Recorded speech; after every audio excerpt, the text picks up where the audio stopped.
야구야구 김영준입니다. ALCS 4차전 끝내기 홈런과 5차전 끝내기 안타를 비롯해 단일 포스트 시즌에서 2개의 끝내기 홈런이 포함된 3개의 연장 끝내기를 날린 데이비드 오티스는 보스턴 레드삭스 역사상 가장 위대한 클러치 히터라는 상패를 받습니다. 오티스는 2003년부터 2006년까지 4년 동안 15번이나 경기를 끝냈고 7회 이후 한 점을 앞서고 있거나 동점이거나 대기 타석의 타자가 동점 주자가 될 수 있는 레이트 앤 클로스 타석에서 OPS 1.152를 기록합니다. 클러치 히터의 존재를 부정한 빌 제임스는 오티스의 활약에 있을지도 모르겠다고 합니다. 제임스는 보스턴 구단의 고문이었기 때문에 소신을 굽히는 척이라도 해야 했습니다. 재밌는 건 오티스가 은퇴를 했을 때 레이트 앤 클로스의 OPS 0.870이 통산 0.931보다 많이 낮았다는 겁니다.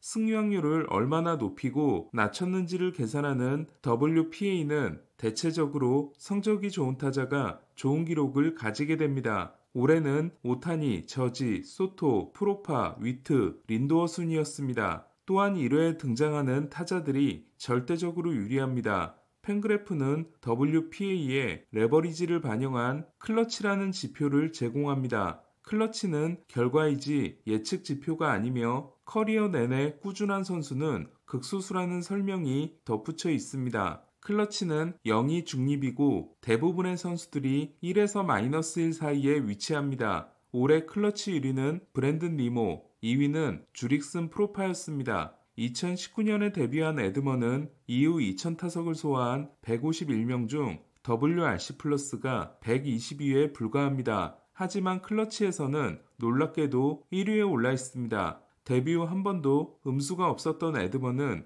이번 가을에 엄청난 활약을 했는데 특히 좌안을 상대로 기록한 OPS 1.882는 그야말로 결정적인 기여였습니다. 에드먼은 2016년 6라운드 지명을 받고 세인트루이스에 입단합니다. 입단 보너스 23만 달러는 1순위 미키 모니악이 받은 610만 달러의 26분의 1이었습니다. 신체 조건이 좋지 않고 특별한 툴도 없는 에드먼을 너무 높은 순위로 뽑았다는 지적과 함께 수리 컴퓨터 공학을 전공하면서 스탠퍼드 출신 스포츠 선수 중 역대 최고 학점을 받은 것에 대해 선수가 아니라 미래의 단장을 뽑았다는 놀림 아닌 놀림도 있었습니다. 하지만 2016년 드래프티 중 에드먼보다 승리 기여도가 높은 선수는 4명에 불과합니다. 2016년 드래프티 순위는 1위가 피트 알론소, 2위가 잭 갤런, 3위가 브라이언 레이놀즈, 4위가 윌 스미스, 5위가 에드먼으로 에드먼에 앞선 4명은 모두 3라운드 이전에 뽑힌 선수들입니다.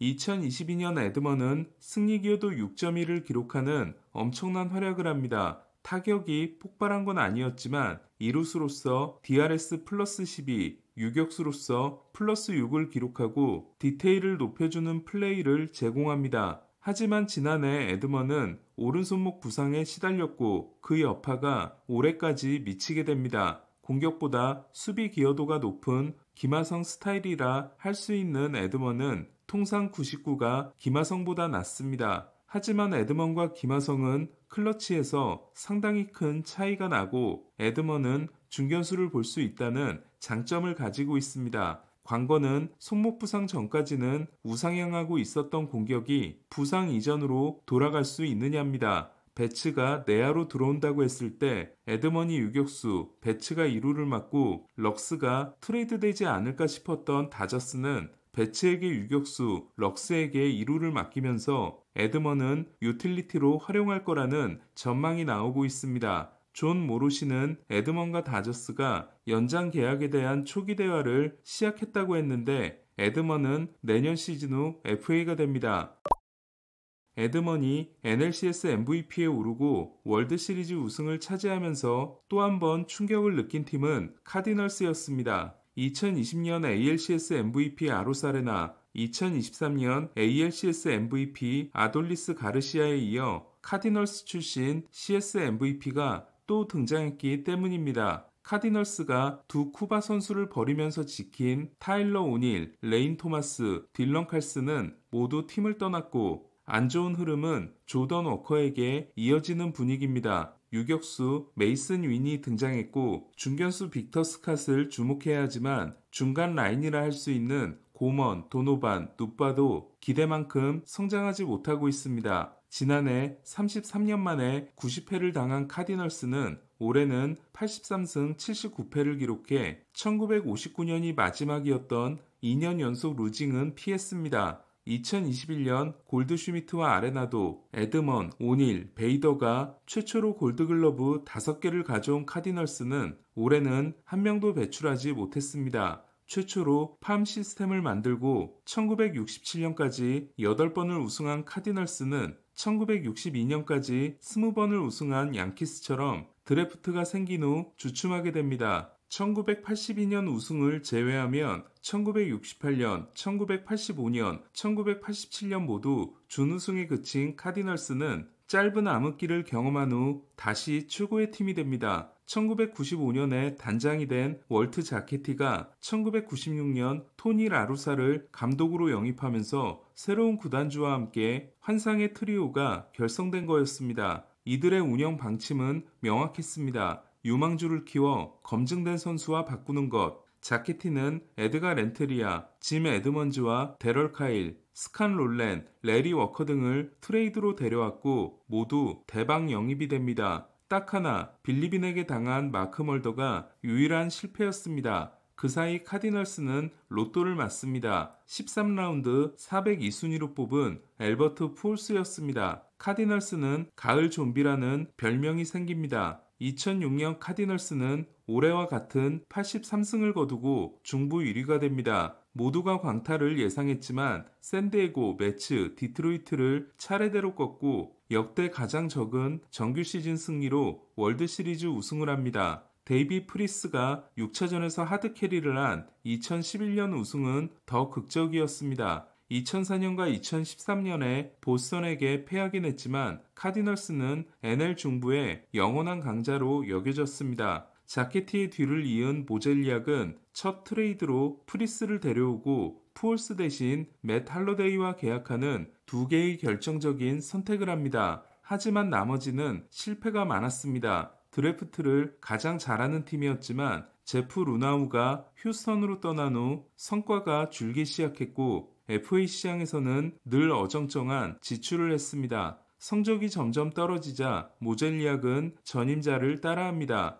2018 시즌이 끝난 후 골드슈미트, 2020 시즌이 끝난 후 아레나도를 데려왔고 이들은 2022년 MVP 1위와 3위에 오르며 정점을 찍습니다. 하지만 둘에게는 큰 약점이 있었으니 가을에 강한 선수들이 아니었던 겁니다. 18년 연속으로 개막전 포수를 맡았던 야디에르 몰리나가 은퇴하자 마지막 두 기 무너집니다. 카디널스는 좋은 성적을 냈지만 프런트와 충돌한 쉴트를 해임한 후 올리버 마몰에게 감독을 맡깁니다. 하지만 첫 시즌의 성적이 좋았던 건 몰리나의 리더십 덕분이었습니다. 2008년부터 팀을 이끌었던 모젤리악이 드디어 교체된 카디널스는 신임 사장 하임 블룸이 리빌딩 또는 리툴링을 할 전망입니다. 블룸은 보스턴 단장 시절 스토리, 요시다 계약이 문제가 됐지만 템파베이 출신답게 강력한 팜을 만드는 데 성공했습니다. 계약이 끝난 골드슈미트를 잡지 않는 대신 윌슨 콘트레라스를 1루로 보낼 생각인 카디널스는 아레나도의 거취가 가장 중요합니다. 카디널스로 트레이드될 때 1년 1,500만 달러 계약을 추가해주고 옵트아웃을 포기하는 등 우승 확률을 높이려 노력했던 아레나도는 떠날 뜻을 굳힌 모습입니다. 트레이드를 요구하지는 않았지만 팀이 진행하면 거부하지 않겠다고 한 아레나도는 자신을 데려가는 팀이 1루수를 요구할 경우